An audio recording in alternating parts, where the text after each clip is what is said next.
evening and welcome to another Question Time, which I shall be chairing this week and next week while my old friend Robin Day is away on holiday. With me tonight are Tessa Jowl, Assistant Director of MIND, the National Association for Mental Health, and also a Labour councillor in the borough of Camden here in London. She serves on a formidable number of committees, including health, women, police and race relations, as well as being Vice Chairman of the Association of Metropolitan Authorities Social Services Committee. She has, when she has time, a great enjoyment of music and gardening. Michael Mander is Managing Director and Chief Executive of International Thomson Publishing, who publish 180 magazines with such Catholic titles as Meat, Pins and Needles, and Political Quarterly. Mr. Mander started his career as an office boy in the Daily Mail, and 15 years later he became marketing manager of Times newspapers. He's also Vice Chairman of the Advertising Association, a member of the Institute of Directors, and modestly describes himself as not being an expert on anything. Brian Glover has many successes under his belt, one being that of a former professional heavyweight wrestler in the name of Leon Aras. He later put himself through Sheffield University and after that taught in a secondary school in his hometown of Barnsley.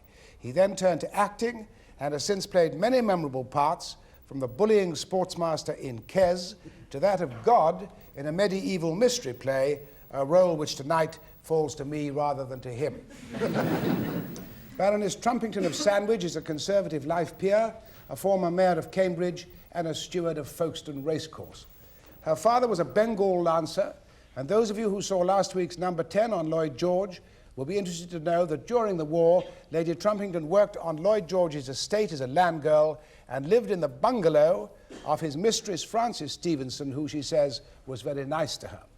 She's had a busy life in local government, and in the Lords recently she introduced a bill to follow Scotland's example of allowing Sunday trading in England and Wales. Another of her bright ideas was to use sheep to blow up Argentine mines in the Falklands. We'll move on now to the next question, which is from Mr. Michael, who is a government lawyer. Mr. Michael, could we have your question, please? Thank you, Mr. Chairman. My question, Mr. Chairman, is what are the panel's views on Mr. Tony Benn's recent speech to the effect that the Church of England should be disestablished? Michael Mander.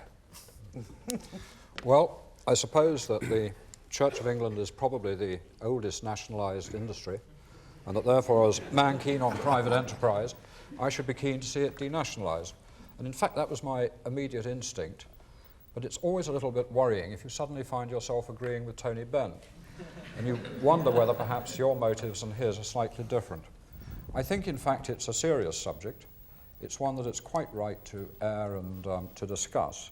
But it does, of course, have immense constitutional implications, apart from the pure issue itself. I think in many ways we could argue that it is an anachronism to have church and state together now in these days, but it does affect the Act of Settlement, the Act of Succession, and various constitutional issues in the House of Lords, and they need to be thought through very, very carefully. They're not insuperable, are they? I don't know enough about it to know, but I wouldn't have thought so. No, but I was just wondering what you instinctively felt. No, instinctively I feel they're not insuperable. Brian Glover. Well, I think it was Henry VIII who actually nationalised the church, and we know why he did that. And I think it's about time it was denationalised, because the church has got very little influence left in this country, and most people, I'm sure, passed over this article in most of the papers this week. It's not really relevant, I don't think, to a lot of our nation today. But I do think if it got away from being shackled by the government, and it obviously is, as soon as one of the archbishops spoke up against nuclear weapons, he was immediately squashed by Mrs. Thatcher. Because there are some wonderful people within the church who are saying nothing.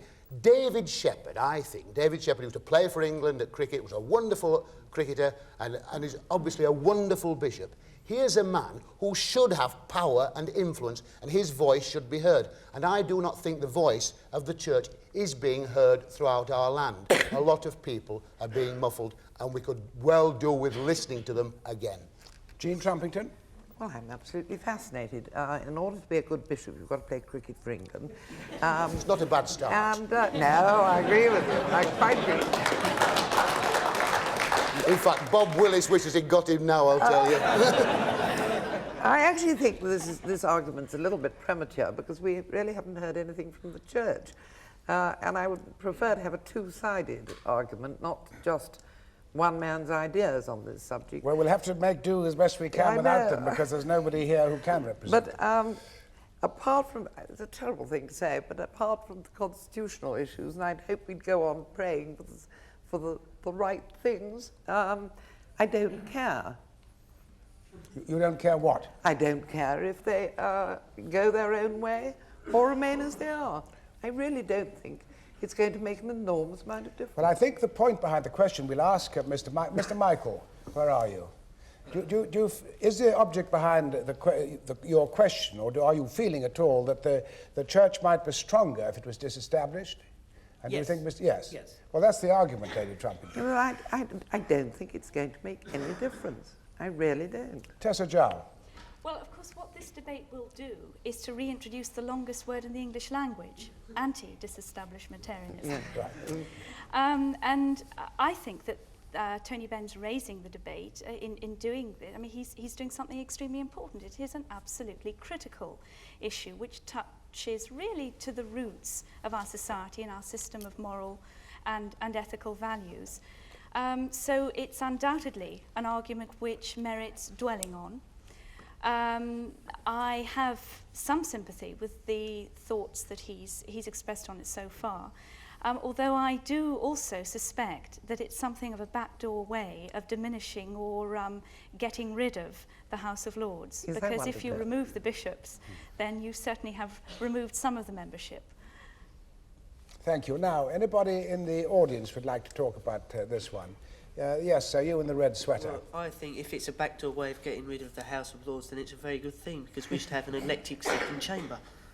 Elected second chamber. Anybody else? Yes, you, sir, up at the back.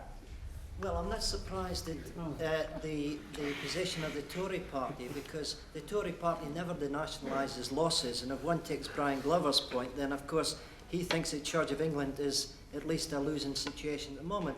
But I think Tony Benn has actually raised a very, very important question: the independence of various institutions.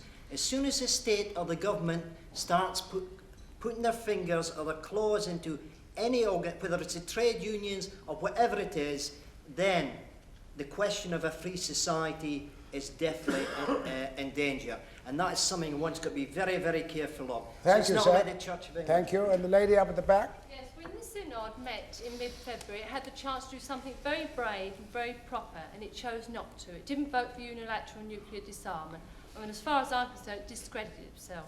How can a Christian vote in favour of nuclear weapons?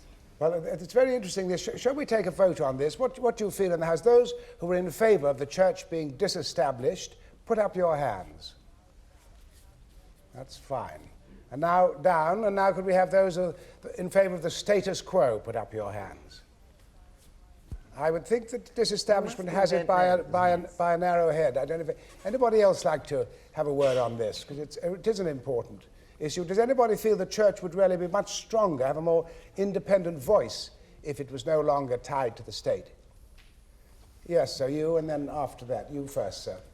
I do think that it would be more independent. We've got a job coming up as Archbishop of York, and the final say is down to the Prime Minister. Obviously, it'd be more independent if that choice wasn't hers. I don't really quite understand this question of independence that's being expressed, because the Church of England is not the only church in this country. The Methodists seem to manage in exactly the same way as the church. I don't think the Church of England feels the least bit fettered. You've got a great many churches who are not involved with the state, and they all carry on in a perfectly normal way according to their own lights. That's why I said I didn't mind, because I really don't think that it would make any difference. And I think that the Synod's decision was brave and good, and it was a very well-argued debate. Brian? Well, I think the church at one time was a power in our land, and it is no longer a power in our land. And if God has no power in a land, there's no future, I don't think. And we must give the strength back to people like the church who are going to do things about nuclear disarmament and say, look, this is wrong, and there's no argument about it. All right, well, thank you very much. We'll move on now, if I may, to the good night.